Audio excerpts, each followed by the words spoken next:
You're watching News Channel 11 in your corner this morning. It's a beautiful morning here in the Tri-Cities. Today is Saturday, July 23rd. Thanks for waking up to News Channel 11 and ABC Tri-Cities this morning. You're taking a live look over Kingsport as you start your day with us. Good Saturday morning. I'm Callie Durham. Here's a look at what's heading your way during our next half hour. First, Hillary Clinton has selected a running mate. We hear what local lawmakers have to say about her vice presidential pick.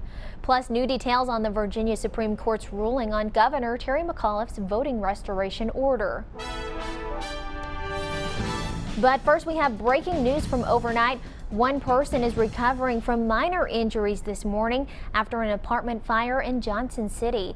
It happened on Bell Ridge Road, that's off Legion Street near King Springs Road. Dispatch says the call came in just before midnight last night.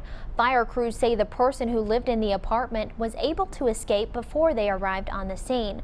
We're told that person was taken to the hospital. Officials say the fire was put out pretty quickly, but it did cause some damage to the apartment. The cause of the fire is under investigation this morning.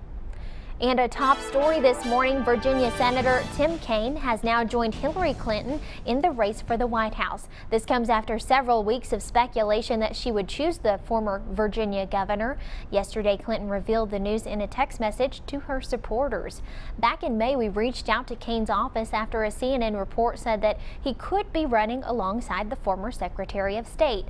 At that time, we were told no comment. But Kaine's office is now answering with a firm yes. The Virginia senator is getting ready for the Democratic National Convention. And some of Virginia's state lawmakers say they're not surprised by Clinton's choice. News Channel 11's Kristen Kwan found out Senator Kaine is being congratulated by his fellow Democrats, but criticized by some long-serving Republicans. After days of speculation and a campaign rally that now seems like a dress rehearsal, Tennessee's Democratic Party is also showing their support for Tim Kaine. Party Chair Mary Mancini said, quote, Secretary Clinton and Senator Kaine will continue the progress President Obama's Democratic administration has made over the past 8 years, end quote. Virginia's Supreme Court has ruled against an executive order from Governor Terry McAuliffe that restored voting rights to more than 200,000 felons. The Supreme Court of Virginia said the order was unconstitutional. It also said Governor McAuliffe overstepped his power. In April, we told you the governor had restored those voting rights to felons who completed their sentences, but state Republicans filed a lawsuit challenging that order. Wise County Commonwealth Attorney Chuck Slemp praised the court's opinion. Slemp said, quote, I opposed this blanket restoration because it gave 206,000 unknown individuals, including violent felons and sex offenders, the right to vote and serve on juries, end quote. The court ordered the state to cancel the registration of all felons under that order.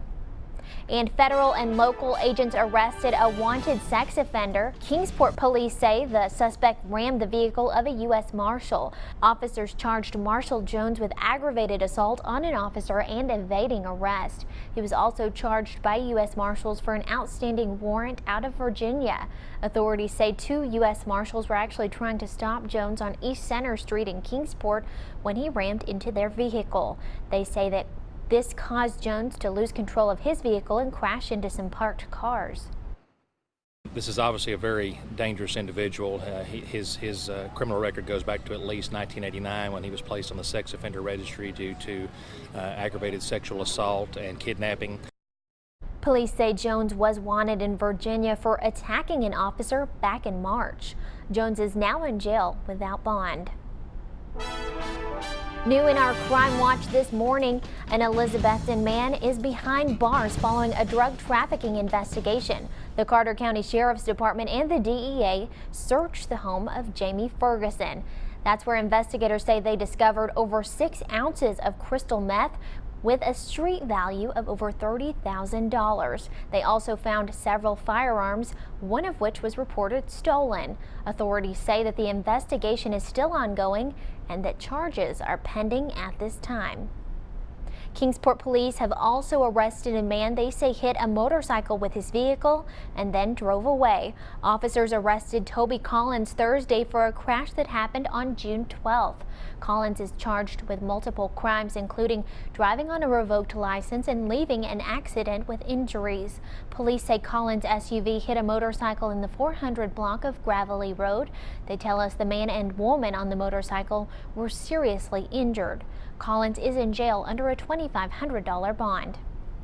And Abingdon police say property owners in Virginia need to be aware of an ongoing scam. According to officials, police are getting phone calls from a person claiming that they want to rent property. The caller says there's a program through Virginia Highlands Community College that will help them pay rent for a year. They then say they need your bank information in order to transfer that rent money. Police say the program does not exist through the college, and they are also reminding you to never give out personal information to callers. A Tri-Cities-based bank is announcing some big plans to merge with a Knoxville area bank in order to serve more people in East Tennessee. The board of directors for Citizens Bank and American Trust Bank of East Tennessee have approved the merger plan. Citizens will buy American Trust for nearly $20 million. The banks hope for the process to be complete by the fourth quarter of this year. At that time, Citizens Bank will become one of the largest Tennessee headquartered banks based on asset size. Currently, Citizens Bank has 12 full-service offices with locations in Johnson City, Elizabethton, Kingsport, and Bristol. The plan is still subject to American Trust shareholder and regulatory approval. Well, audio in one area courthouse is a little out of date, which could potentially affect cases. Coming up at 7:15, community watchdog Nate Morbido explains the importance of this piece of technology.